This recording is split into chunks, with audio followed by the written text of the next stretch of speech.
हाय नमस्कार मंडळी, कसे आहात तुम्ही सगळेजण. तुम्ही बघता आहात मी नवीन सिरीज सुरू केलेली आहे, ती म्हणजे बखर एका साडीची.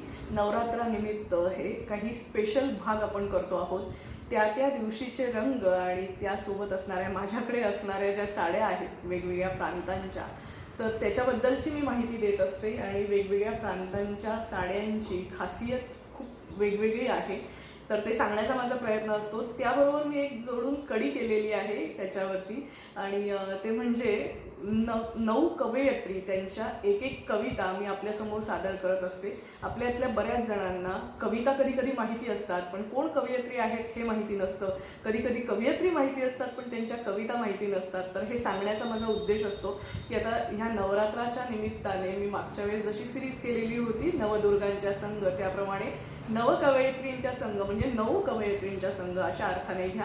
तर अशी ही सिरीज करते आहे. तर त्याच्यामध्ये आज बखर एका साडीची मध्ये आजची साडी आहे ओडिसाची खासियत असणारी संबळपुरी इकत साडी किंवा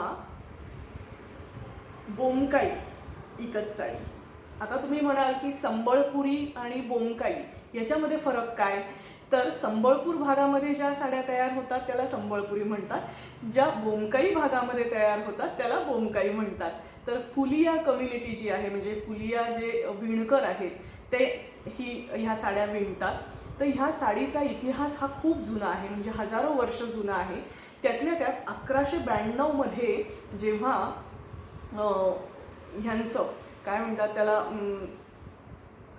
राणा प्रताप साम्राज्य जे होतं ते जेव्हा हे झालं, राठोड साम्राज्य जेव्हा खाली खाली खाली झालं आणि मुघलांच्याकडे साम्राज्य आलं, तिथपर्यंतचा हा इतिहास आहे. तर तेव्हा या फुलिया कम्युनिटीने ह्या साड्या विणत होते ते.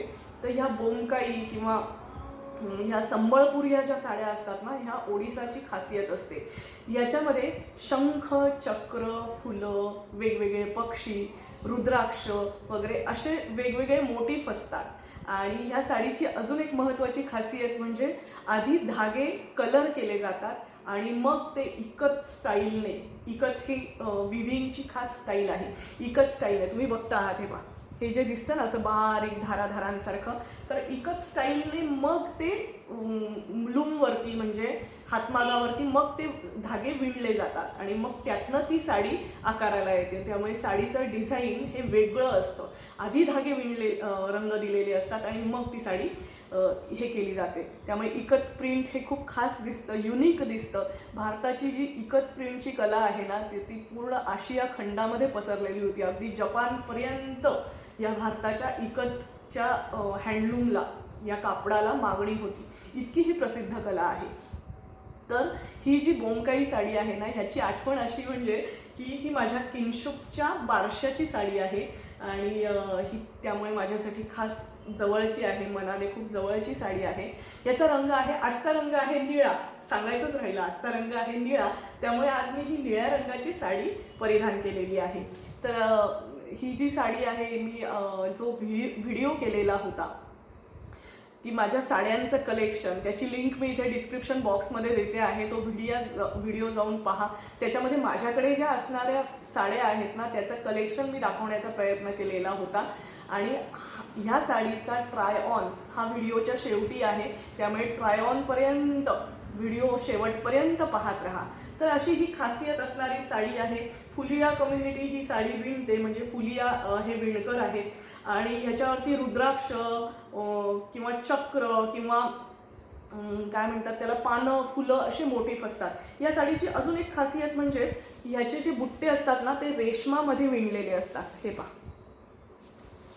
हे पहा, दिसतंय का, पिवळ्या रंगाचा बुट्टा आहे. तर हा रेशमामध्ये विणलेले बुट्टे असतात, त्यामुळे ही साडी अजूनच अशी क्लासी दिसते. आणि ही प्युअर सिल्कची साडी आहे, त्यामुळे साडीची लिंक मला देता येणार नाही, कारण ही मी मार्केटमधनं घेतलेली आहे, त्यामुळे ते सांगता येणार नाही. पण ॲमेझॉनवरती ज्या कॉटनच्या संबळपुरी साड्या आहेत, तर त्याची लिंक मात्र मी इथे डिस्क्रिप्शन बॉक्समध्ये देते आहे. तर ही साडी ना निळी आणि पिवळी अशा कॉम्बिनेशनमध्ये आहे. आणि त्याचा पूर्ण पदर जो आहे ते एकदम इंट्रिकेट असं काम आहे याच्यावरती. बघा, ट्रायऑनमध्ये आम्ही हे कव्हर करण्याचा प्रयत्न केलेला आहे की साडी हे जे आहे ना विणकाम जे आहे तो पूर्ण रिच पल्लू आहे, हा मोठा पदर आहे आणि त्याच्यावरती हे असे बुट्टे आहेत पदराच्या शेजारी. तर असे मोरासारखे दिसणारे आहेत पण ते मोराचे नाही आहेत. तर असे सुंदर बुट्टे आहेत आणि प्युअर सिल्क आहे, त्यामुळे ही कुठल्याही सणावाराला ह्याला काय म्हणतात अगदी ते सोळं ओळं टाईपच्या ज्या साड्या असतात ना तर त्याला सुद्धा चालून जाते.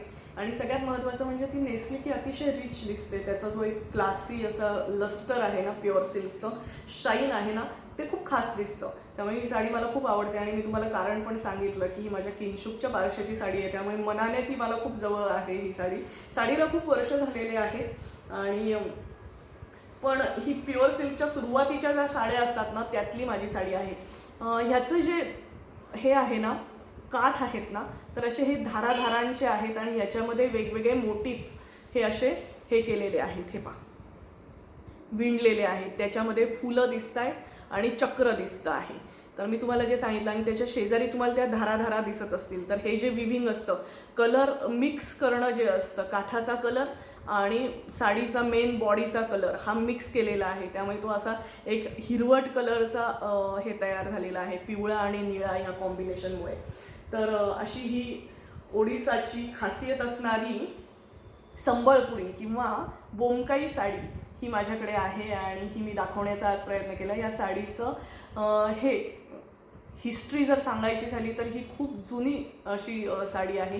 ही विणकाम आपल्याकडे खूप पूर्वीपासून चालत आलेलं आहे. मी तुम्हाला सांगितलं की 1192मध्ये साधारण मुघलांकडे जेव्हा साम्राज्य गेलं ह्या ओडिसा भागामधलं तेव्हापासून ह्या साडीची हे थोडीशी कमी झालेली होती, पण परत एकदा 19व्या शतकामध्ये या साड्यांना परत मागणी यायला लागली, कारण ह्या कॉटनच्या साड्या बऱ्यापैकी चालायला लागल्या आणि प्युअर सिल्कच्या साड्या तर ह्या खूपच खास दिसतात. त्यामुळे लग्न कार्य, मुंजी, बारसं या कार्यक्रमांसाठी या साड्या खूप छान दिसतात. याची अजून एक आठवण म्हणजे ही साडी खास का आहे माहिती का, 1980 पासून इंदिरा गांधी म्हणजे भारताच्या ज्या पंतप्रधान होत्या इंदिरा गांधी, स्वर्गीय इंदिरा गांधी यांनी या साड्या नेसायला सुरुवात केली. त्यामुळे या साड्यांना अजूनच मागणी आली, कारण त्यांनी ह्या ज्या सगळ्या आपल्याकडचे हँडलूम असतात ह्याला महत्त्व द्यायला सुरुवात केली. आणि ही जी आठवण आहे ना 1980 पासून इंदिरा गांधी यांनी संबळपुरी साड्या नेसायला सुरुवात केली आणि त्यामुळे बायकांमध्ये याची साड्यांची क्रेज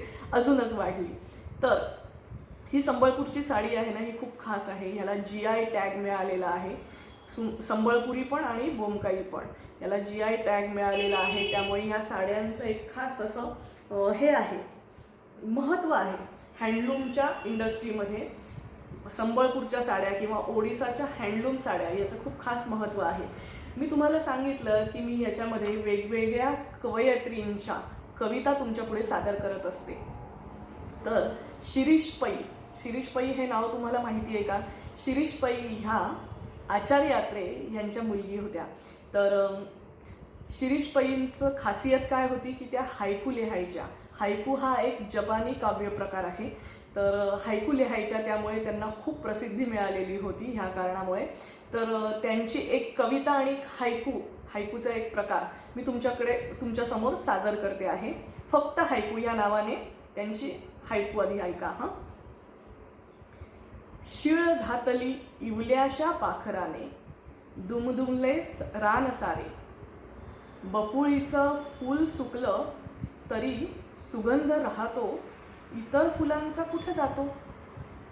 दूर पसरल्या आहेत फांद्या, फुलांना केवढा बहर आला, चैत्रमास सुरू झाला. फुलं सगळी फुललेली, सकाळी फांदीवर पाहिली, कळी एकही नव्हती राहिली. ह्या ज्या हायकू असतात ना ह्या त्यांनी अतिशय सहज सोप्या भाषेमध्ये अशा हळव्या वाटणाऱ्या अशा हायकू सादर केल्या होत्या. तर त्यांची लेखनशैलीचं वैशिष्ट्यच हे होतं की त्या खूप सरळ साध्या सोप्या भाषेमध्ये वाटणाऱ्या पण आशयगर्भ असं लेखन करायच्या. तर शिरीष पै यांची एक कविता, हृदय अर्पण करतात ती माणसं निराळीच असतात. पूर असतो त्यांच्या स्वभावात, पूर असतो त्यांच्या स्वभावात, किनारा सोडतात तेव्हा नदीहून बेफाम होतात. कोसळतात खोल तेव्हा किती उंच जातात. हृदय अर्पण करतात ती माणसं निराळीच असतात. जशी हसतात फुलं पूर्ण उमलतात, उधळतात गंध गळून पडतात.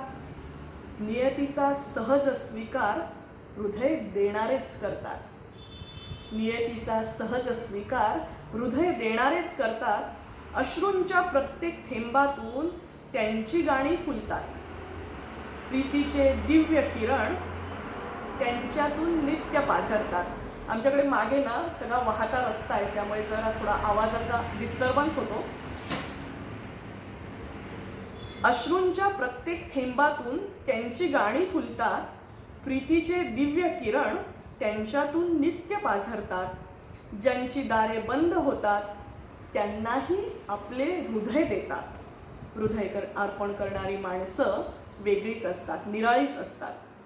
हृदय अर्पण करतात ती माणसं निराळीच असतात. हृदय अर्पण करतात ती माणसं निराळीच असतात. अशी ही कविता आहे. अतिशय आशयगर्भ अशी कविता आहे. खरंच खूप वेगळे असतात हृदय अर्पण करणारी माणसं. खूप सहज सोपं असं हे सगळं लिखाण आहे. मला ही कविता आवडली म्हणून मला असं वाटलं की ही तुमच्यासमोर सादर करावी आणि हायकू काय असतं ते पण सादर करावं असं वाटलं. म्हणून या काव्य प्रकाराची आज आपण ओळख करून घेतली. शिरीष पै ह्या अतिशय चांगल्या संवेदनशील अशा लेखिका होत्या. त्या संपादिका होत्या आणि त्यांचे बरेच पुस्तकंसुद्धा प्रसिद्ध आहेत. आणि आत्रेयांचे जे काही स्वभाव वैशिष्ट्य होते, जे काही गुणवैशिष्ट्य होते लेखनाचे, ते त्यांच्यात उतरलेले होते. आणि आज आपण बघितली बोमकाई किंवा संबळपुरी सिल्क साडी. तुम्हाला ही साडी कशी वाटली ते कॉमेंट करून मला नक्की सांगा. मला तुमच्याकडनं ऐकायला आवडेल. माझ्या या यूट्यूब चॅनलला म्हणजेच मीनल अद्वैत या यूट्यूब चॅनलला लाईक करा, शेअर करा, सबस्क्राईब करा आणि हो बेल आयकॉनवरती क्लिक करा, जेणेकरून तुम्हाला अशाच नवनवीन व्हिडिओजचे नोटिफिकेशन येत राहतील. Thank you so much. Have a good day. Meenal Advait. सगळ्यात महत्त्वाचं म्हणजे व्हिडिओ शेवटपर्यंत पाहत राहा. ट्राय ऑनचा व्हिडिओ शेवटी आहे. थँक्यू.